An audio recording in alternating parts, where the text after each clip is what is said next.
freed Abyssinian slave named Bilal was the first to call believers to prayer at Muhammad's house. Allahu Akbar! Allahu Akbar! It was the first mosque. Allahu Akbar! Allahu Akbar! Ashhadu an la ilaha illallah. The call to prayer has within it the first Islamic pillar, which is the affirmation of God's unity. La ilaha illallah, that beautiful phrase which many Muslims chant over and over in their mind or vocally to constantly remind themselves of the unity of God and unity of what we should focus on in our life. Allahu Akbar! Ashhadu an la ilaha illallah. Ashhadu an la ilaha illallah. Ashhadu anna Muhammadan Rasulullah. Praying together is a good thing. It cements the idea of belonging to a movement, to a religion, to an organization, to a community.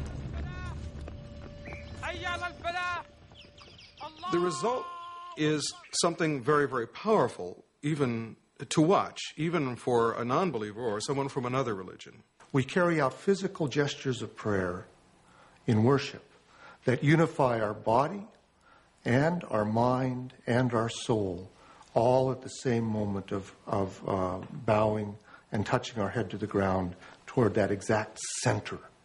What could be a more powerful symbol of unity? It's said that while he was in Medina, Muhammad received a revelation instructing those in prayer to face in the direction of the Kaaba in Mecca. Though filled with pagan idols, it was still the shrine of Abraham, the first believer in the one true God.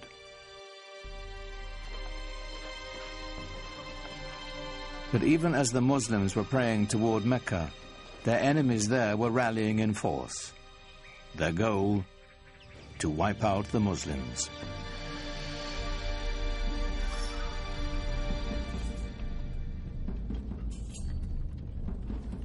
Muhammad's people began to gather arms.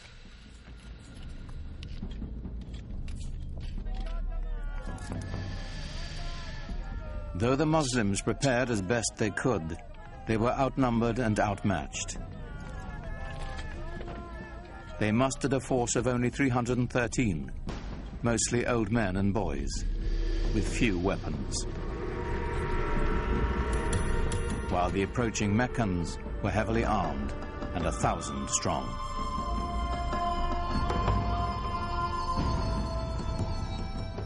For years, Muhammad had tried to bring Islam to the people of Mecca peacefully.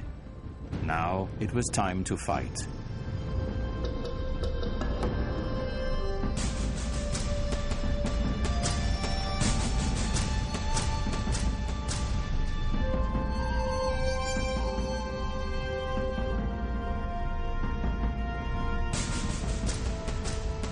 The Muslims faced their own tribes, brother fighting brother, son against father.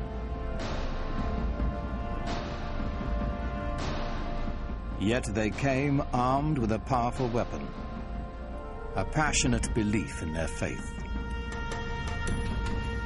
Muhammad's troops fought with every confidence that God's will was guiding them.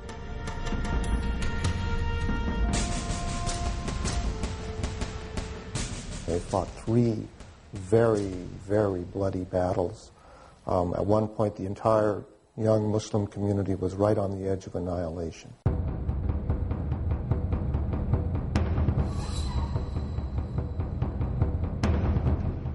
For 3 years, the Muslim army held out against staggering odds.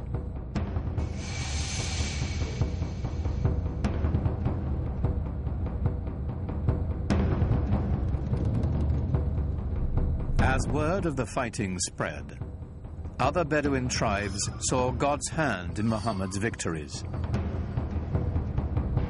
One by one, the peoples of the desert began to join in his struggle. The Muslim army grew, and the tide began to turn.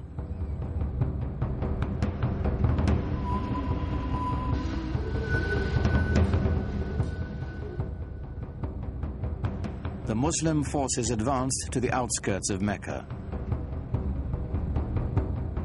It was a furious siege that lasted for nearly a month.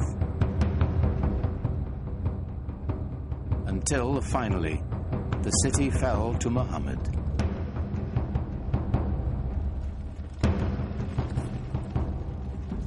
In 630 AD, the terrified people of Mecca braced for the onslaught. Muhammad's army was returning home, now 10,000 strong.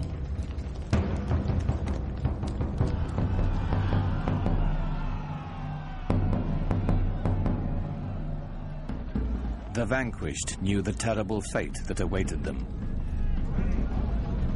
According to the modes of tribal warfare, the Meccans could expect a big revenge. The men are usually killed, women and children are sold into slavery. There's little pity for the loser in a tribal war. Of course, that's standard around the world.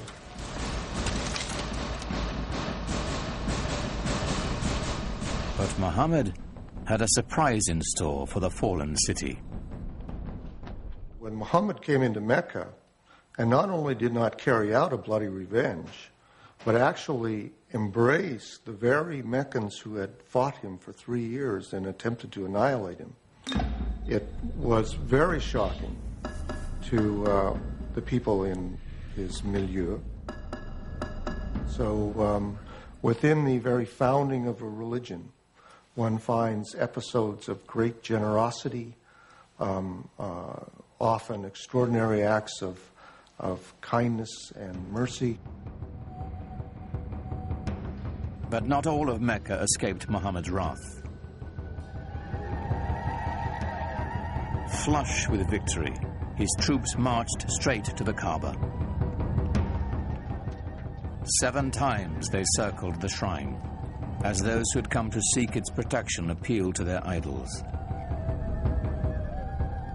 But it was not the pagan people Muhammad had come to destroy. It was their gods.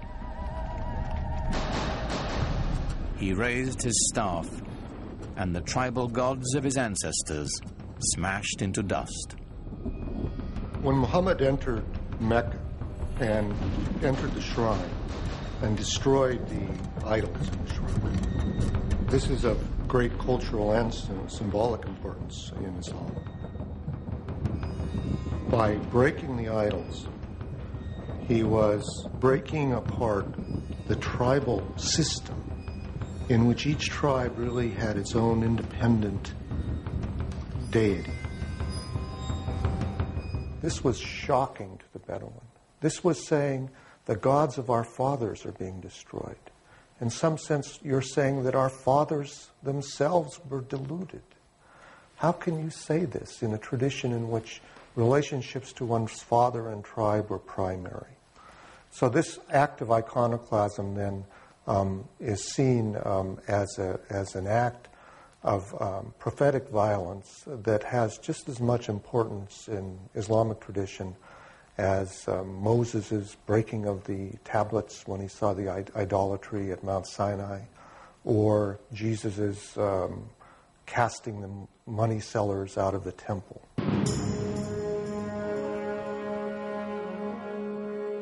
The destruction of the idols was a new beginning, a breaking from the past and the creation of a powerful new force.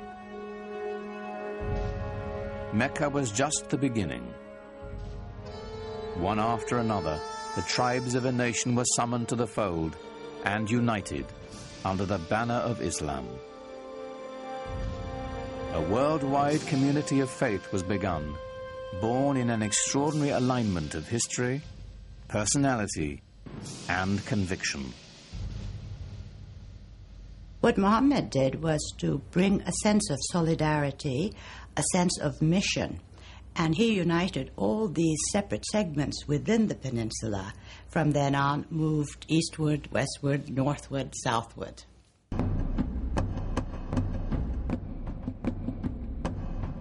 The Muslims turned to the north, swept into present-day Lebanon and Syria.